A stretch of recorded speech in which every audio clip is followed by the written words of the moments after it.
Welcome back to another episode of Titans of Now. Titans reaches a wide audience of ServiceNow admins, developers, architects, and product owners. So if you want your brand in front of this audience, check out the description below for how to contact me about sponsorship opportunities. If you want to know what I'm up to lately, I invite you to discover Vivid Charts. Vivid Charts is a visualization and storytelling platform built on ServiceNow. Stop exporting data off platform to get the aesthetic control and storytelling experiences that you want. Hey everyone, welcome to Season 2, Episode 1 of Titans of Now. It is so good to have you here. Let's get 2021 off to a great start with a personality in the ServiceNow ecosystem whose star is really rising. He's been in the ecosystem for 4 years, but in a little over 1 year, he's racked up over 100 deep dive blog posts on the community. He's been a massive contributor to helping the ecosystem understand Virtual Agent. Ladies and gentlemen, Mark Hoops Roethof. Thank you, Robert. Great to be here. Thank you for your invitation. The pleasure is mine, my friend. I've been waiting a while to get you, and now you're finally here. So why don't you tell the audience how you got your start in ServiceNow? Well, back in 2016, I was working at the largest bank in the Netherlands, working on HP orchestration. Really enjoyed that, great subject to work on, great achievements we made in helping other departments, and a really nice team we had. Though, yeah, the company decided to let go 1/3 of the personnel. So a bit more than over 20,000 people were let go, and I was just one of them. And at that time, I was already in contact with my current employee. And when I got the formal letter that I was let go, I contacted them immediately. And a week later, the contract was signed. Eventually, the 1st of November was a day at the office. And the 2nd day of November, I was already on ServiceNow ITSM implementation. So yeah, that was a start for me. And actually, Robert, it could have been already more than a decade for me within the ServiceNow space. Because when I came back from Australia in 2006, I started my professional working career. And the company I was at had two main streams, colleagues working on HP products and colleagues working on BMC Remedy. And the colleagues on the BMC Remedy side started shifting towards ServiceNow around 2009, I think. Mm-hmm. So actually I missed out on that because I was on the HP side. Oh God, I'm sorry to hear that. But anyway, now a bit over 4 years in the ServiceNow space and enjoying it a lot. So when you said you were working on the HP side, were you doing like OVSD? Yeah, HP OpenView, and then the Serve Center, Asset Center, Decision Center, Connected, Release Control, all those products, yeah. Just brings back so much pain. I remember we were using OVSD before ServiceNow, and my story of getting into ServiceNow starts with us Googling what's better than OVSD, and ServiceNow was the top of the list. So what a painful experience that product was. Looking back at it and comparing it with ServiceNow, yeah, that was really painful. Totally agree. Didn't it feel like something that they just knew was awful, but they knew there was nothing else to compare to it, and so they just let their customers suffer? Well, for me, it felt like they knew they could get away with it. Mm-hmm. And well, the difficult thing with the HP products I found was it's all HP. It's Serve Center, Asset Center, Decision Center, whatever. But actually, it's not one product. It's not one whole. In theory, you could tie everything to each other, but in reality, oh man, it was such a crap. There were separate apps. And yeah, but also like different languages, different. Oh man, it was nothing to do with each other. You could really see they would buy something from another company, just relabel it. Hey, and now we've got something extra within our brand again. It's not that they are rebranding it. Oh man, that's crazy. ServiceNow used to have, they called it the Frankenstein slide, and they showed all the products that composed the different HP ecosystem, like who they were when they started and how it was, the whole HP suite was really just a whole, quote unquote, assembled from all the different parts of other tools, and it didn't have any coherency. And so when we saw all the things ServiceNow could do just under one umbrella, one app, and I'm pretty surprised that as they've acquired all these other products, it's not a question of like the HP strategy of just stitch them all together and throw it out there and forget what the customers think. Who cares about the customers? Yeah. It's more like, no, they rebuild it within ServiceNow, and I gotta just stop and give them props for having that strategy at all. Yeah, that's a huge difference, and it's great how ServiceNow goes along with that. That's really awesome. So enough about HP. How would how would people know you in the ServiceNow ecosystem? Well, I actually hope they know me from basketball, but well, Dutch basketball isn't that known. Within the ServiceNow space, well, best chance would be from LinkedIn or the ServiceNow community, I guess. I do try to answer questions regularly, and the community is also the place where I publish my articles and blogs. I'm writing one article each week, also every few weeks a blog. And recently I also presented my first two live webinars for ServiceNow on the Virtual Agent Academy. And I'm a proud member of the Developer MVP program. Solidarity, brother. How did you get bitten by the bug? Like, did you just write a couple blogs and just say, oh, I really like what's going on with this? Or what motivated you to get started there? Well, the first thing would be the resources that are already out there. It's so crazy how much you can find. And I'm talking about the community, the doc site, the developer site. A few years ago, the wiki, but also the content people are putting up on YouTube, a series from Chuck, live coding happy hour, all those things. And also people like yourself putting up great content and sometimes also really ahead of the game. So that's great. And I thought also, I benefited so much from all those resources, and I still do. But what can I do? So I thought, well, let's start writing articles. And also it's a challenge for myself, and I can learn from it. Also, developing my own skills a bit more. I just came into it like that and try to do it every week. Sometimes I have a bit more subjects, but I don't try to publish 6 things in 1 week and then 6 weeks nothing. So I just try to keep up with one article each week. Yeah, and just doing that for more than a year. Yeah, I think almost 2 years now in this rhythm, just liking it. I must say 1/3 of the content is probably on Virtual Agent, but also all kinds of other stuff. A lot of that is technical, so it could be on multi-row variable sets. It could be technical best practices on performance. But just liking it a lot and writing and also the comments that you get are really valuable. Some comments just about uplifting the level even more. So you are learning more of it yourself again. But also sometimes just comments like somebody from Mexico would send you a message on LinkedIn and just mentioning their appreciation for what you published. Do you have a favorite piece of content in that massive list? Probably some pieces, but one of the most recent articles I did was actually about, on Virtual Agent, but on all the available variables that are out there. And actually they are almost not documented, so they are hardly mentioned on the docs or whatever. You can only find maybe 10 of the variables documented. And I put on an article with more than 50 of them. Wow. So those are some really nice hidden gems. And it's also, again, something I look back at a lot, use it a lot. So also I benefited from it myself, but also others are commenting for like, oh, you saved me hours of work, hours of searching, and great comments. We'll have Mark's master library of all the things that he's written, but we'll also have that one in particular. So if you just check the description below and click those, that would be awesome. So Mark, is it fair to say that you most resonate with Virtual Agent on ServiceNow?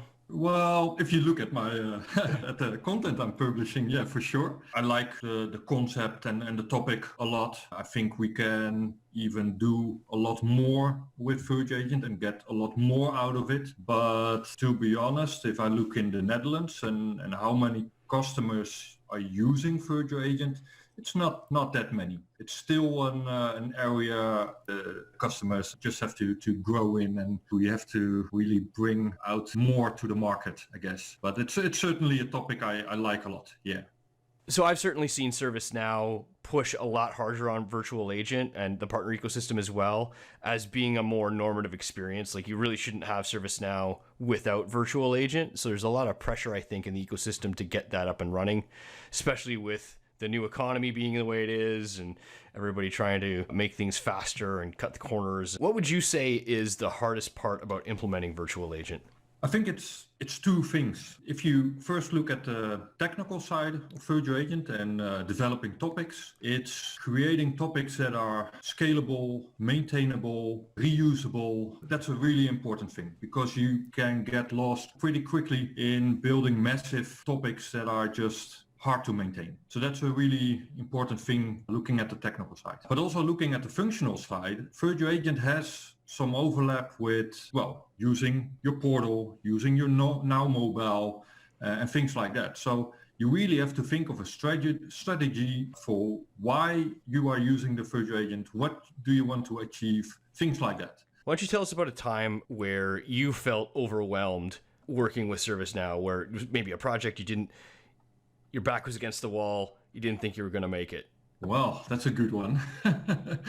Not sure if I have any. Sure, there are some technical challenges, but eventually you'll be able to tackle them all. For example, I was working on a project with Google integrations and OAuth, and it was also really new for me and really thinking what to do with this, but just searching, just looking what resources are out there, and suddenly you'll discover, hey, there are 4 episodes of Live Coding Happy Hour on OAuth, watching them all, and well, they don't contain the exact answer, but they give you leads to where to look and where to search, and suddenly everything falls into place. So eventually you'll be able to tackle them all. Yeah, and I think for me also the real hard times are not ServiceNow specific, but it's more personally when my basketball background is colliding with working life.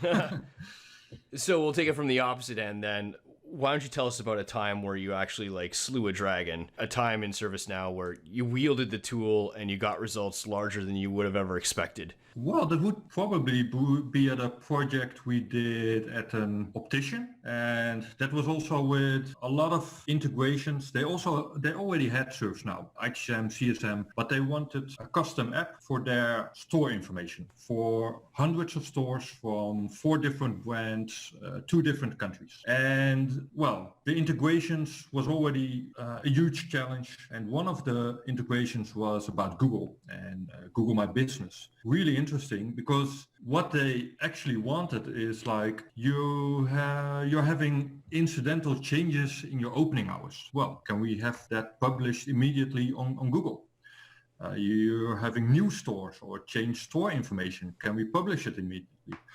We want to update the pictures of stores and, well, eventually even influence the results on Google. So yeah, we did that, and it was a huge achievement, and it helped that company a lot with the online visibility. I mean, how cool is it that when you are searching for an optician in your town or in a specific street, and well, that company is constantly popping out. It's that was a massive one, really nice one. Nice, really putting your mark on the world too, right? It's nice when you can kind of see that happening. And that's one of the things I've loved about ServiceNow too, is just, it's companies that you can do business with every day, and you have that insight that, wow, I know something behind the scenes there that nobody else knows that's really making this work, like the place. The funny thing is also because sometimes I wear glasses myself, and sometimes I'm going to one of those brands, and actually I know, hey, we did some stuff for your parent company with ServiceNow, and also the pictures that those employees are placing now through ServiceNow on Google. I know, actually, I had my hands on that. Yeah. So yeah, that's a lot of fun. Yeah, the place I actually get my physical therapy for my shoulder is a ServiceNow customer I worked at for a very short period, and it's just amazing to see the fruits of your labor in real life. I think we don't get an opportunity to do that very often, but it's a real pleasure when it does. Yeah, really cool. Yeah. Okay, if you could change one thing about either the product or the ecosystem, what would it be? Well, what immediately jumps in mind actually has been picked up by ServiceNow recently, though anyway, the licensing structure. If I just forget about the recent changes, the past few years it's been like, if you are designing an application, trying to make it as maintainable as possible, do great data modeling, then actually you would get into trouble. you would be penalized for actually doing an awesome job because of the licensing. I mean, potentially every table and every access you are providing on it would be charged. So that actually causes that you are not going for a nice data model, not going for a maintainable solution, or trying to fit multiple tables into one and using multiple views, or reusing unused out-of-the-box tables, just to limit the license impact. Or for a recent custom application I built, the customer did not have any custom app licenses. So I had to add ITIL roles to make sure that the app would be counted within the ITSM licenses. Well, the app had nothing to do with ITIL. So yeah, really crazy stuff. Have we locked horns on this topic before? I seem to remember arguing with you about this. I think we touched on this a little bit in one of the developer meetings. I think so, yeah. In a dev MVP chat. Yeah, I mean, for me, I could definitely understand what the spirit of what they were going for, right? And so my point is that everything costs something. Sure. Right. And if you're going to put a large enough solution into the platform, then you should pay for that solution. But I will say that whether or not I understood it and could articulate it, the whole ecosystem clearly didn't, right? It was probably, in a world of several licensing paradigms that people haven't liked, it was by far the worst. And I remember when Bill McDermott had his first SKO, he's like, yeah, we're going to get rid of that. And kudos to him. I'm glad that they're doing it different now. Yeah, absolutely. Yeah. All right, just give you the final word here. I have a lot of ServiceNow freshers watch Titans of Now, and so I always like to take people who have been there, done that. What advice would you give to somebody starting off in the ServiceNow ecosystem? I think we are in a terrific space. ServiceNow, really great. Though what I especially like, the resources that are out there. And most of them for free. Like what I mentioned earlier, for example, the community, the doc side, the developer side, and several people doing great videos and other contributions. So my advice would be know your resources and know how to use them. I mean, you don't have to know everything from the top of your mind. ServiceNow is also too massive to know everything. You simply can't be an expert on CSM, HR, vulnerability response, application development, etc. You only need to know something from the top of your mind for certifications. So know your resources, get familiar with those resources, get a feel to how to browse through those resources, how to leverage them, and also how to shorten your search, connecting information with each other. If you are able to do that, then you can get really far. Yeah, I agree. I did a lot of this before ServiceNow, and there was just nothing to compare to the scale of free information that you have available there. All right, Mark, thanks so much for joining us, and enjoy the rest of your week. Thank you. Thank you for having me. My pleasure. If you'd like to sponsor this channel's content, email me at the address pictured here. If you need a conversation on where your ServiceNow implementation is or where it's going, you can reach me on Super Peers and book a short consult. If you want to contribute to high quality, high frequency output, consider a donation. If not, I still appreciate your viewership. Consider hitting the like button and sharing within your network. Thanks for watching.